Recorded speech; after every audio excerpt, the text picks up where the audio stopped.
Alright, today on the menu, the BMP-3. Now this thing here is a Russian light tank, and I know you can bring it together in a lineup with the T-62 M1 as well as something like the T-55 AM if you have that as well. And in general, it's a really nice tank. It's got ATGMs, it's got the 30mm that you have on the BMP-2, albeit with a bit of a slower fire rate, and also the ATGM takes quite a long time to reload. I guess it's a really similar tank as something like the BMD. That thing has almost the same turret layout, just the fact that its ATGM reloads in 4 seconds instead of 21 or however much it is on this tank right here. Now here you can see on Folda that I've kind of mushed here in between the B and C point. The reason I do that is because no one really goes here, and when they do I can kind of hide behind a hill and engage them. And one thing that this tank actually does have is a hydrogen pneumatic suspension, so you can kind of tilt it down to give yourself a bit more gun depression. There we go, first IKV there, pretty easy kill, wasn't really paying attention either. The term 3 there, now he doesn't quite know where I am. Scouted him just in case, you know, I want to get a couple spawn points. He doesn't really seem to know I exist though. And when he does realize, I already sent an ATGM at him. You do also have a couple of HE shells to your axis. They reload in 4 seconds, unlike the ATGMs, so you can actually use them kind of as like improvised artillery if the enemy is far enough, or you can try and lob them over hills as well and get quite funny. Most of the time though you are using the ATGM, or I use the ATGM.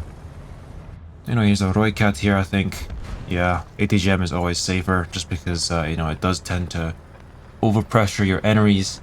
I only really load the HE shell if I have to explicitly use it, like to get a overpressure on an enemy MPT that's hold down or something like that.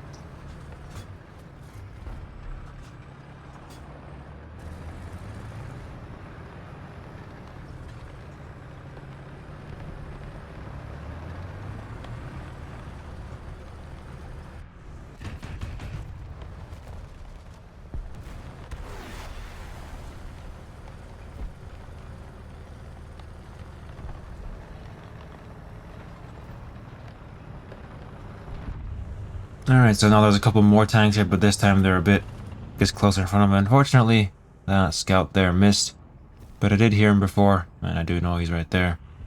Unfortunately, he's probably not going to be the only one over here, so I'm going to have to try and figure out where he is. There we go, we just saw his antennae there, and he's also just popped smoke, so I guess that means that we do have the ability to push him into the KPZ though. The thing has a 20mm and can get very dangerous if you kind of expect it to be fine after he fires his gun. Here we go, I'm actually going to load the HE shell now. You can see, if you see the top of a tank, you can kind of just load it and have a bit of fun. Doesn't always work. You know, you have a laser rangefinder, so it does work most of the time. There we go, you just saw me try to laze his optic there, but it just kind of didn't want to do that. And right now I'm a bit too close range to be able to hit him, so I switch back to the ATGM and let my friendlies deal with him instead.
I guess now we're kind of at the end of the game where everyone's kind of already spawned in. That was an incredibly lucky kill on that martyr there. Managed to hit his ammo rack with the ATGM there.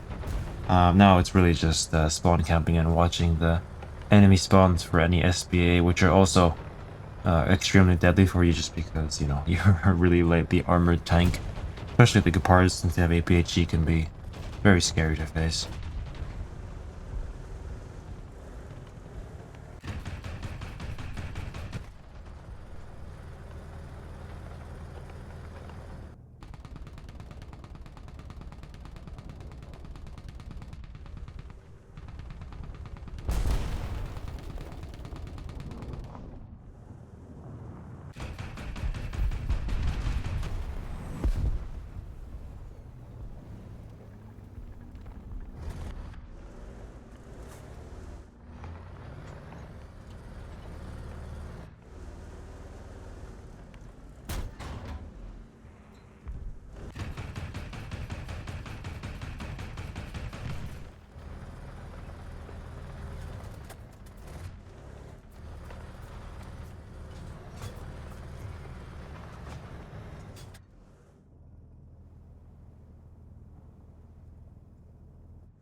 Alright, well, in the end there, I did have enough to spawn a nuke, but, yeah, the tickets are taking a bit too quickly, so I won't be able to make it to the airfield. And again, still you could see, not to the airfield, to the battlefield in the end.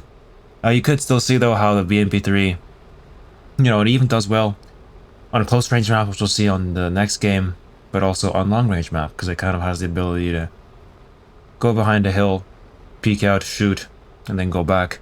Or you can just straight lob shells at long range. That also works, although it's a bit ineffective on tanks which are moving fast, but it's still somewhat doable.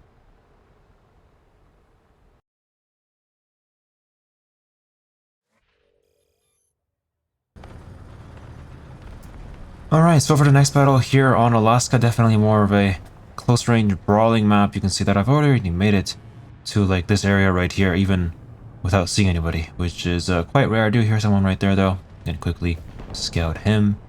And there's also usually a couple tanks over here that like to go to the B point, so we're just going to get that guy's transmission. Admittedly, it doesn't really kill him there, so we're going to have to engage the rest of his crew to finish him off. And then I'll just back up to watching this area right here. Alright, there we go. There's another guy, and yeah. Didn't really stand much of a chance. Sometimes they don't really see you when you're here. Other times they do, and then you have a bit of a problem. There's a couple tanks over here to the left, so I'm gonna have to start facing the tank over here, just so they don't get any ideas. They actually have HE loaded. Don't really know why I did that. Maybe because on a close range map it's better to have a round reloaded than to not have a round at all. But whatever. There's another guy going in front of me here. But yeah, he will be perhaps an issue for another time. Right now, that light tank on the other side of the building is definitely the bigger issue. Gonna have to start looking towards left though. Just as a precaution, I'm also going to reload the ATGM now instead. Maybe I should have done that earlier. But I don't really want a medium tank pushing me, because depending on what tank it is, sometimes a 30mm can't really do enough damage before you get shot. So yeah, that's why the ATGM is always useful when loaded against tanks like T-55s or M60s or whatever other armored tank you really face at this battle rating. Anyway, there's one tank here. We're going to quickly get rid of his barrel.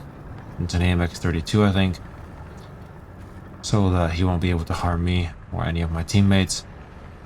And there seems to be some other mystery tank here, so we're just going to quickly use 30mm on him and then back right up.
Alright, so just to end this little journey here, close to the enemy spawn, I'm going to get shot in the track by a tank that I can't really see. Maybe in hindsight, I should have pushed or tried to move the tank in some way to not get shot, but I decided to, yeah, pop smoke here instead, which really wasn't a smart move. So that's eventually going to get me killed here and stuff like that. Although I'm actually pretty close to a nuke.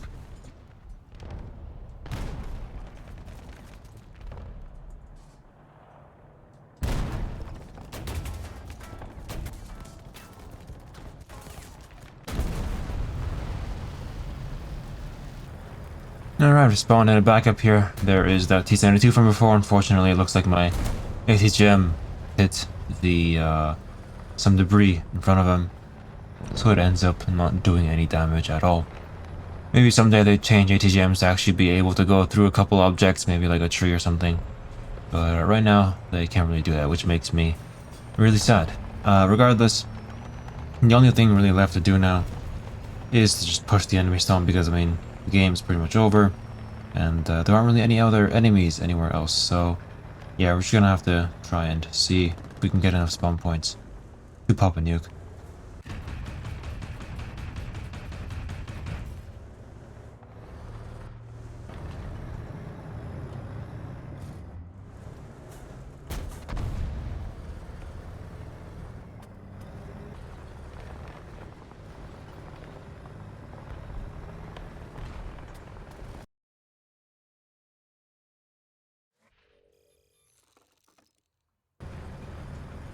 Alright, next game here on Iberian Castle, and this time I'm just going to hold the W key all the way past the halfway point here in the battle. Now since I do hear a couple people, I'm gonna kind of stay low for a bit here. Scout the guy behind me, because why not? Because, yeah, there's also another guy in front of me, which is why I don't really want to make too much noise quite just yet, because there's still people coming out of their spawn, and I don't really want to end up kind of sandwiched in between the people behind me and people in front of me. Anyway, now that I think it's a bit more safe, I'm going to try and move out here a bit, see a leopard, and decide to use the 30mm on him. Gonna now head over to the guy I scouted before. Now, the problem you will face in the BMP-3 is that the acceleration is quite slow, especially after you hit an object. It takes an extremely long time to get on the move again. But there we go. This time, this guy, yeah, wasn't really facing the correct direction, so I was able to get him fairly quickly. There's also a couple people on the B point. We know that because they just captured it. So we're just going to try and move up behind them here and see, yeah, who's kind of around. A lot of smoke and a tank and another tank. Then quickly get rid of him, get rid of this guy, and then look over to the right, because I do hear a couple tanks over there as well. There we go, not really looking at me, so I scout him just in case. Use the ATGM on him, almost get myself killed. Luckily I was fast enough, and I did also hear another tank right in front of me, so I do scout him as well.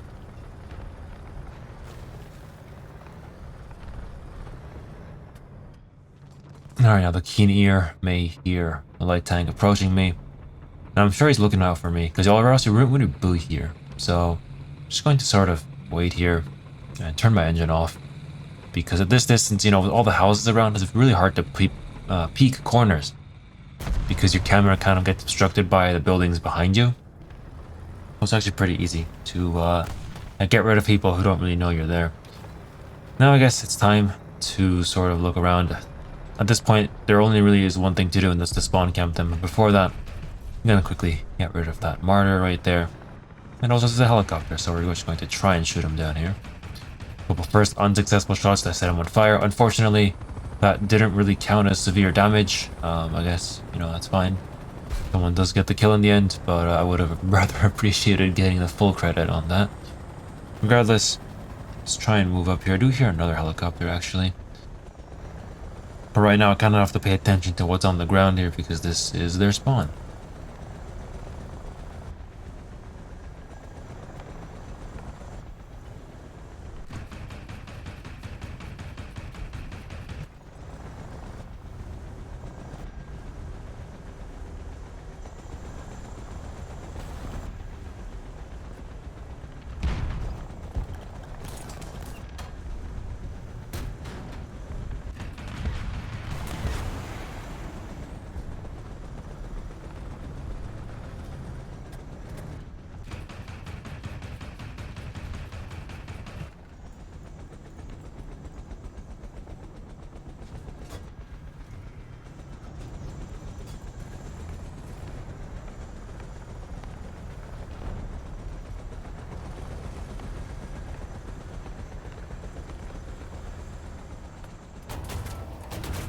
And unfortunately there, because I wasn't really paying attention to what was happening behind me, I do get killed.